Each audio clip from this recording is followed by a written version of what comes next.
पंजाब में विरोधी पार्टियों के नेताओं के साथ एक दिक्कत है। दिक्कत ये है कि अगर वे बीजेपी ज्वाइन करते हैं तो उनके खिलाफ उस बीजेपी की कट्टर दुश्मन आम आदमी पार्टी कार्रवाई करती है, और अगर वे बीजेपी ज्वाइन नहीं करते हैं तो बीजेपी उनके खिलाफ कार्रवाई करती है।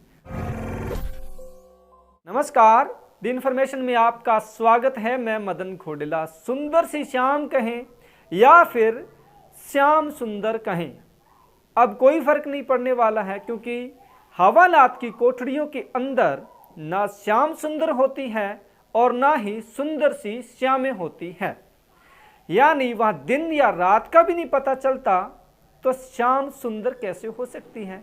इशारा आप समझ गए होंगे। विजिलेंस विभाग ने पूर्व कैबिनेट मंत्री सुंदर श्याम अरोड़ा को 50 लाख रुपए की रिश्वत देने के आरोप में गिरफ्तार किया है।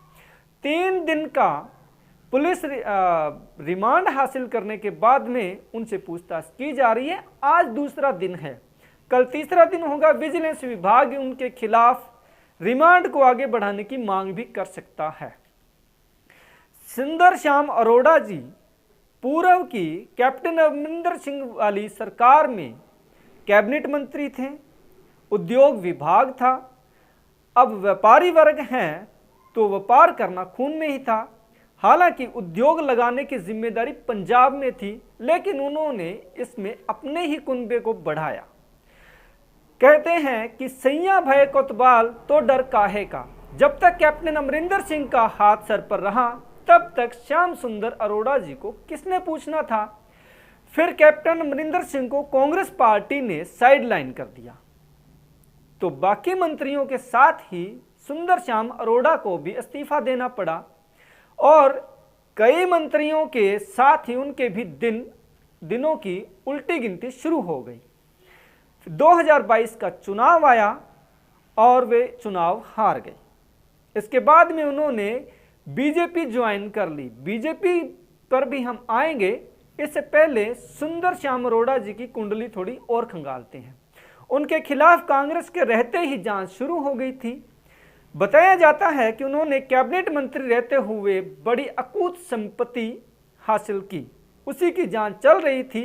श्याम सुंदर अरोड़ा जी को सपने में अब गिरफ्तारी का डर सताने लगा था, तो उन्होंने कहा कि क्यों ना जांच अधिकारी से सीधी साठगांठ कर ली जाए, और उन्होंने विजिलेंस विभाग के ही जांच अधिकारी से मिलकर कहा, यार 1-2 करोड़ ले लो और मामला सलटा लेते हैं।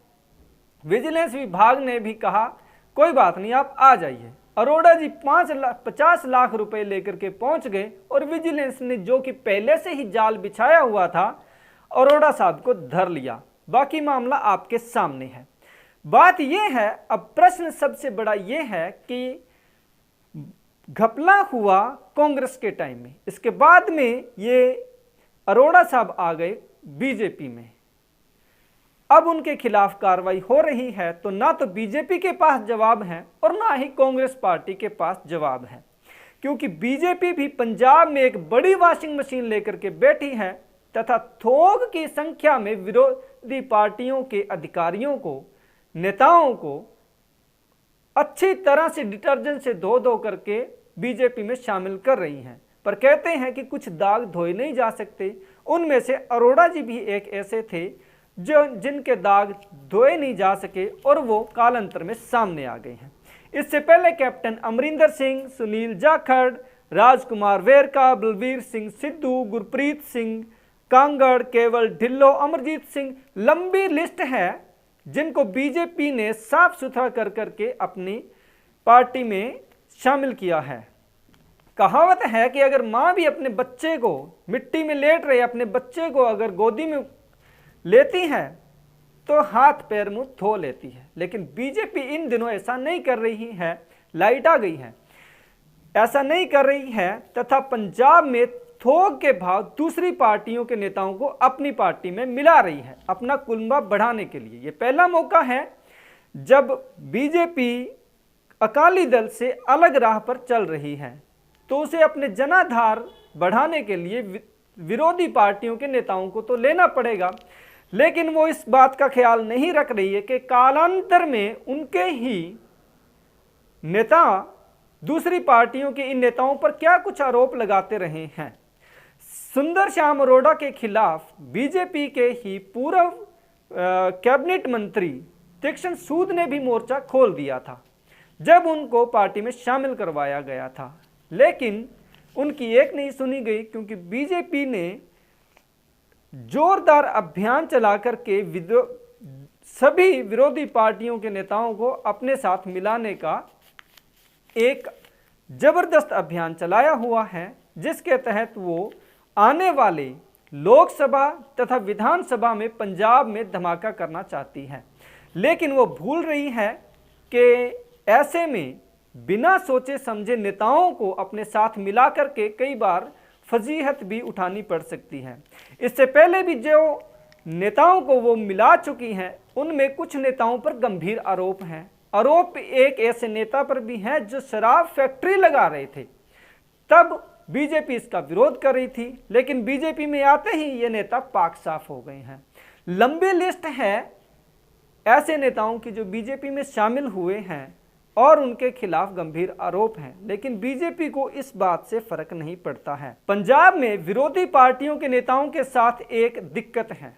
दिक्कत ये है कि अगर वे बीजेपी ज्वाइन करते हैं तो उनके खिलाफ उस बीजेपी की कट्टर दुश्मन आम आदमी पार्टी कार्रवाई करती है, और अगर वे बीजेपी ज्वाइन नहीं करते हैं तो बीजेपी उनके खिलाफ कार्रवाई करती है।